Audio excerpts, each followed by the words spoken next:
Hi everyone, it's Gina K from Gina K Designs, and I'm really excited today because today we're doing a trifecta blog hop with two wonderful companies in our industry, My Sweet Petunia and Picket Fence Studios. In my video today, I'm going to show you some fun card projects made with products from Gina K Designs along with tools from My Sweet Petunia and Picket Fence Studios. I want to show you the tools I'm going to be using from My Sweet Petunia. First, I'm going to be using the Mini Misti, and I love the Mini Misti because it's so convenient. Its small size is easy to carry when I go to a crop somewhere, and I really like the mouse pad that I purchased for it. It's got the regular black type of foam on one side, and then it's got this kind of like a craft mat on top so you can do inking techniques and just wipe it clean. Then I'm also going to be using my original Misti, and you may notice that I changed the ruler color on my Misti to match my craft room. If you've been thinking about doing that, head over to My Sweet Petunia's website. They've got a couple of different options, and you can change the rulers to match your craft room too. I'm also using the bar magnet, and if you haven't tried the bar magnet yet, I highly suggest getting one. Now, I also want to show you the tools I'm going to be using by Picket Fence Studios. I have a couple of beautiful stencils from them. This is called the Sunburst stencil, and I'm also going to be using the All About the Triangles stencil. What a fun stencil this one is. I'm also going to be using my favorite blending brushes. These are the Picket Fence Studios Life-Changing Blending Brushes, and I'm going to be using all the different sizes. I'm going to be using large ones, medium ones, and those tiny ones that come in the large pack. Now, if you haven't tried one of these brushes, they're made of a synthetic fiber, a synthetic hair, so it will pick up the ink beautifully, but it will also rinse right off without absorbing into the bristle. So to start, I'm going to use some Pixie Spray by ThermoWeb, and I just use it inside a cardboard box so it doesn't go all over the place. The Pixie Spray allows you to tack down your stencil onto your cardstock, but it won't tear the paper when you pull it up, and it also won't leave any residue behind. But every bit of the stencil will be touching the paper, so you don't have to worry about bleed through. Now I'm going to start blending with some Gina K Designs Sweet Mango ink, and I'm using one of the medium-size life-changing blending brushes. Depending on how you hold it, whether you use your finger on it, or you put a little pressure on it, or you just hold the handle, you'll get different types of blending, light, medium, and a real strong blend. So I'm going for a bit of a medium blend here. I definitely want to lay down a lot of color, but I don't want to press so hard that I'm creating any texture or anything like that. I'm going to do a second coat in the center, and I'm just working in a circular motion until I get a nice blend and the color is the right color that I want it to be. Then I'm going to move to some Wild Dandelion ink, and again I'm using another medium-sized brush, and I'm going to work in a circular motion, blending that yellow from probably the middle of the rays back into the orange part of the rays, and then I'm going to really lighten my grip and lighten the pressure and just blend those rays out to just about nothing. They're still very, very pale yellow there, but I just wanted to add a tiny bit to the edges so it really looks like it fades out. Now once I'm done blending, all I have to do is peel this stencil off and reveal the beautiful blend of that Sunburst stencil. I really like this stencil. So I wanted to show you how easy these stencils clean up with the tidy towel. I just have a little water on this towel and you can wipe them clean and they're ready for the next use. So now I'm going to do a little bit of stamping. So I've pulled out my Mini Misti here, and I'm going to put a piece of our 80-pound layering white cardstock in the Mini Misti, and then I'm going to use several different flowers and leaves from the Elegant Asters stamp set. This stamp set had been in a kit, and now the products are available by themselves. So now what I'm going to do is I'm going to lay those down. I'm leaving a little bit of room at the top of the cardstock because I am going to stamp a couple more of these images. And I'm picking them up with the door of the Misti. Then I'm going to use some embossing magic and I'm going to rub this all over the surface of the cardstock. This removes static, any oil or debris. It'll also if you get any ink that was previously on those stamps, it will dry that up as well. So I'm going to use a little bit of Versamark. You can use any embossing ink, including the new Gina K Designs embossing ink. For some reason, I don't have any of that with me right now, so I grabbed the Versamark pad, which is always a great one. So I'm stamping these images with Versamark, and I'm just putting even pressure all over the flowers and the leaves. And then I'm going to take my cardstock out of my mini Misti, and I'm going to use some of the Gina K Designs Fine Detail White Embossing Powder. Now I like to keep mine in a container like this with a spoon. I do that mostly with the white because I tend to use the white the most. And there's about 4 jars of embossing powder, maybe 3 jars of embossing powder in there. So now I'm going to heat up that embossing powder with my heat tool. And once that's all embossed, I'm going to start some more ink blending using those beautiful life-changing blender brushes. So now I'm using a smaller brush with some of the wild dandelion. I guess this is more of a medium brush. And I'm going to use a circular motion. And I'm going to just turn that flower because the brush has an oval shape and I'm trying to get even blending so it's very circular. So I'm just turning the flower or the cardstock as I go, and I'm putting even pressure and I'm just blending that wild dandelion ink out toward the edge of the petals. Now if you want to, you can add more ink. You can see what that looks like. I'm going to add a little bit more ink and I'm going to do the next flower. And again, this is a smaller flower, but I'm still going in a circular motion and I'm turning the cardstock as I go. And I'm going to go back and add a little bit more yellow onto that bigger flower as well. Now for my second color, I'm going to use some sweet mango and one of these tiny little blender brushes.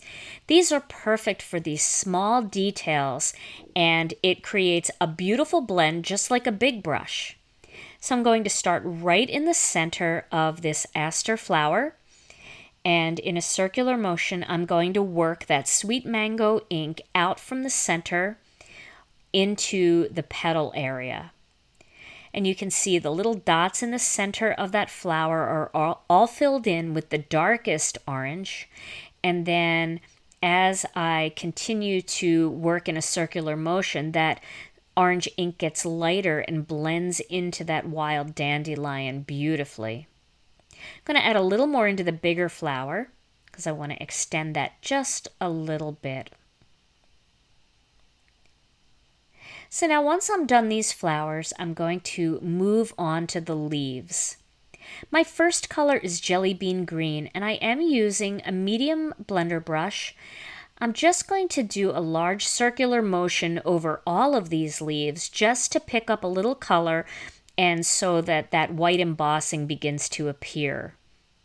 And this just allows me to cover the entire area so that when I die cut these leaves out, there's not going to be white edges. I just want to make sure that there's enough green that covers the whole thing. Now I'm using another small blending brush with some fresh asparagus. And I'm going to just rub that back and forth over the centers of each of these leaves to accent the detail inside the leaves. And you can do a circular motion and you can extend that ink a little bit outside if you want. It just kind of highlights that white line around the outside, but it really doesn't interfere with the lighter green that's kind of misted all around the outside. And what's really nice about these beautiful blender brushes is they create the look of airbrushed marker or airbrushed paint. I just love them. So now I'm going to take a piece of grass green cardstock And I have a large die here from Gina K Designs and Thermo Web. These are our large ovals. They have a single stitch on them, and I'm just going to cut the largest oval out of this grass green cardstock. And once I have that cut out, I'm going to use this for something other than what you might expect. So I'm also going to cut all the flowers and the leaves out with the Elegant Asters coordinating dies. And once I have them all cut out, I've also stamped a couple more and cut out a couple more, so I have a variety of different ones. Now I'm going to use my paper cutter, and I'm going to cut this oval in half the long way. And it doesn't matter what the measurement is, they don't have to be exactly the same size. Just cut it around the halfway mark. So now it's time to assemble the card. The first thing I'm going to do is take the beautiful sunburst pattern, and I'm going to adhere that to a piece of black onyx cardstock. That gives me that tiny little black edge that makes the whole thing pop. Then I'm going to take the two half ovals and I'm going to lay them across the bottom, and I'm going to create some hills. And this is going to give you the appearance that the sun is rising up over the hillside. So I'm going to adhere one of those half ovals to the other, making sure that they extend outside of that piece of cardstock. Now I know my cardstock measures 3.5 inches across. So what I'm going to do first is I'm going to cut one little edge off, and then I'm going to, actually the cardstock measures 4 3/4 of an inch. So I'm going to find that 4 3/4 of an inch mark, and I'm going to line up the straight edge to the straight line, and then I'm going to line up the bottom to a line going across. And that's at 4 3/4 of an inch. And now I have the perfect size hills that will fit onto my piece of cardstock. And for all of these measurements, you can head over to my blog. They're all on the blog, including all the measurements for both of the card projects today. So now I'm adhering that onto my card panel there, and you can see now I have my hills. So now I'm going to create a little field of flowers. So I'm going to lay the flowers down first, and then I'm going to integrate the leaves into those flowers. I want to make sure that they're well dispersed, but I still want to be able to see a little bit of the stitching on the hill, and I want them to be a little bit off to one side, which is going to leave room for a greeting on the other side. Now once I have them the way I want them, I'm just removing the flowers, and I'm putting a little bit of adhesive on the back of each flower and taping them down into the position that I had them in. And once again, there's my last flower, and I'm slipping that into position. That allows me to slip my leaves into the proper position, and the layout doesn't get messed up by taking everything off and trying to recreate it. So I'm going to slip that leaf in, and I always like to leave a little bit hanging over that black border. I think that's whimsical and cute, and I really like the way that looks. Then I'm adding that leaf, and now I have one more little sprig of leaves to add, and then it's going to be time to add my greeting. I'm going to slip that under that flower and press it down. Now here's something I would never do with an acrylic block, but you can bet I'll do it with my Misti Stamping Tool. I'm going to take my card and I'm going to put it right in the Misti. Now after I've done all of this beautiful work, it's kind of scary to stamp the greeting on because you don't want to misstamp it or not have it be straight, but with the Misti, it's going to be straight and perfect every time. Now for this greeting, the best way to line it up is to make sure the word R, A-R-E, R, is straight, because the other two words in this greeting are very whimsical and they're hand lettered and they're kind of curvy. So if the word R is straight, then you know the greeting will look right. So I'm going to pick that up at the door of the Misti, make sure that card is tucked into that corner, and then I'm going to use a little bit of the Gina K Designs Black Onyx ink. So I'm inking that up real well, and then I'm going to stamp it, putting even pressure all over the greeting. And you're going to see it's absolutely perfect thanks to the Misti. So there's my finished card project. Now for my next card, I'm going to, first I want to show you how cool it is that you can wipe down the mat on the Misti. That's the mouse pad. I love that. If there's any ink on that, you can use the tidy towel to clean it or a paper towel with some water. So I'm going to use my mini Misti and I'm going to stamp the butterfly from the Elegant Asters kit. And I'm going to stamp this one in black onyx ink. Now I could also stamp this in the black amalgam ink if I want to do watercolor or Gamsol, but I'm going to do some Copic coloring, and all of our dye inks are Copic safe. So I wanted to point that out to you for those of you who have lots of our colors. If you're only coloring with Copics, you can use any of our dye inks for that. So you can see the beautiful impression that I got on that butterfly using the mini Misti. Now I'm going to use the All About the Triangles stencil, and again I have my cardboard box and my pixie spray, and I'm spraying the back of the stencil inside the cardboard box so that spray doesn't get anywhere I don't want it. I'm going to lay it on top of a piece of white cardstock, and this one's very easy to line up because it's very symmetrical and very geometric, so it's easy to center it.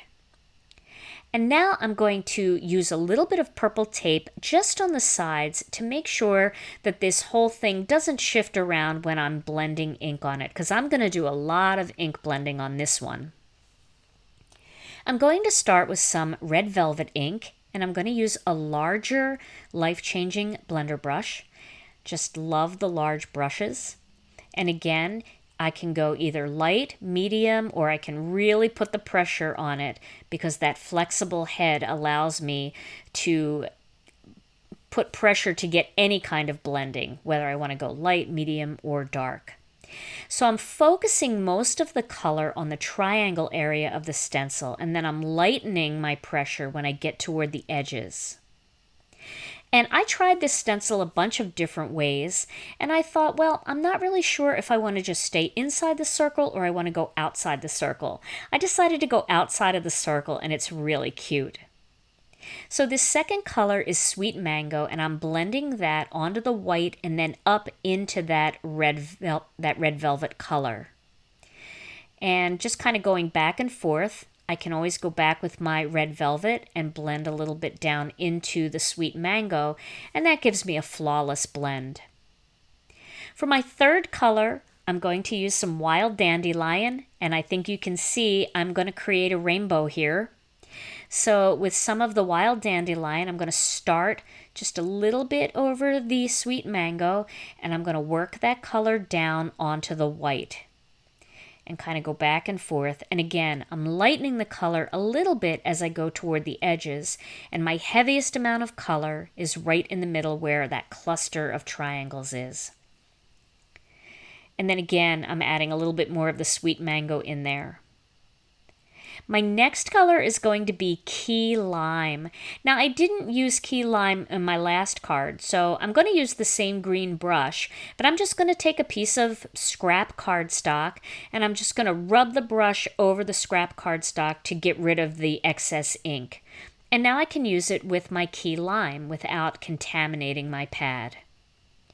So I'm going to start again right on the triangles, and then lighten my touch as I get toward the outside areas. And I can go back in with a little bit of the Wild Dandelion if I want to blend that back down into that Key Lime. My final color is going to be Sea Glass. So Sea Glass is a great color to mix with Key Lime. It really makes a really pretty blue-green. But I'm going to start at the bottom. And then I'm going to work my way up into the Key Lime so that I really get enough of the blue at the bottom and it doesn't just start turning green and be green all the way down to the edge. So this allows me to finish up my rainbow. So now I'm going to take the purple tape off of the stencil and take the stencil off of that cardstock, and you can see how easy it peels off and the beautiful design left behind with the All About the Triangles stencil. I'm going to use some Copic markers here to color in the butterfly. I'm starting with R27, and I'm going to color just kind of in just a little zigzaggy motion out from the center of the wings on all 4 parts of the wings. And then my next color, I'm going to use the YR16, and I'm going to push that color out a little further from the red that I used, blending that orange into the red, and then just pulling that orange out a little bit further. And I'll list all of the colors of Copic markers that I'm using here in the description on my blog. So if you click over to my blog, you'll be able to see all of the color numbers for these Copics. Now I'm taking the yellow marker and I'm doing the same thing. I'm pulling on the orange a little bit and just pulling out away from the orange until that color turns back into the yellow. And you can see I'm getting a really quick, even blend. Here I have a green marker, and this is very similar to the key lime color, so I'm going to pull that from the yellow down a little bit the same way. And there's all kinds of different ways to color with Copic markers. This may not be the correct way, but it's a way that works for me, and it's pretty easy to do, and I really like the way it looks. And my final marker is a marker that matches the sea glass pretty well, so I'm going to color with that one. And I'm going to start with the blue and work my way back up with the green. And the reason I'm doing that on these wings is really so that I don't go outside of the lines. If I start at the bottom and I work my way up, there's not a chance that I'll flick the marker outside of the lines. And it doesn't matter which direction you go when you blend. So there I have my beautiful rainbow butterfly, and you'll be able to see how nicely that matches with the rainbow panel that I just created. So now I'm going to cut the butterfly out using the Coordinating Elegant Asters die set. And again, the butterfly and all of those flowers that I used along with that greeting all came from that one stamp set. I'm going to use this Hello die, and I've cut 3 of them out, and I'm going to glue them together with Connect glue to give them a little bit of weight and a little bit of dimension. If you've never tried the Connect glue, it's a great glue. It goes on white, but it dries clear, and it doesn't dry with a shine. So if you get it onto the surface of your greeting or your cardstock, once it dries, you won't even see it. And now I just attached the first 2 layers, and now I'm going to attach the 3rd layer. And you can see you can get tiny little dots, but you can also get big areas of glue if you squeeze a little harder. So it's a great glue for assembling cards too if you like to use adhesive glue instead of adhesive tape.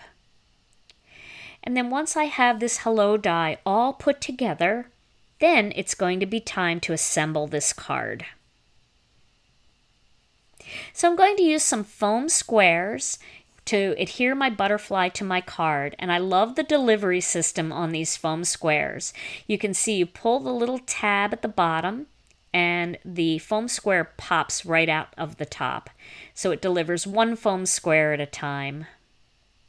They come in both black and white, and these are by ThermoWeb and Gina K Designs.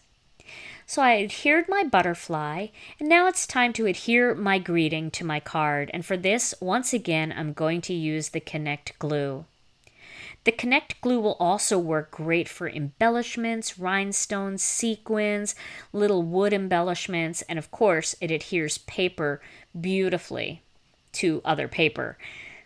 And now I'm just going to press that all down into place, and there I have my finished card. But there is one more little thing I want to do. Now it's time to add a little bit of bling to the butterfly because I didn't color in his little body because I wanted to add some rhinestones. So I have these strips of rhinestones. I'm not even sure where these are from, but I know that they're available pretty much everywhere. There's all different brands. So just find a strip of rhinestones. You can also use a strip of pearls, and you can accent the butterfly and give the whole card a little bit of bling. And once again, here's the finished card project. Well, I hope you've enjoyed today's Stamp TV video, and I hope you'll give these card projects a try. Make sure you click the link in the description box to go over to my blog to see photos, supplies, and measurements for these card projects, and for the full link list of all of the designers participating in today's blog hop. I'm sure you'll be inspired by all of their beautiful projects. I've also linked a couple of other videos you might like, and I hope you'll hit the subscribe button and the notification bell so you never miss a video. Thanks for watching, and I'll see you again soon.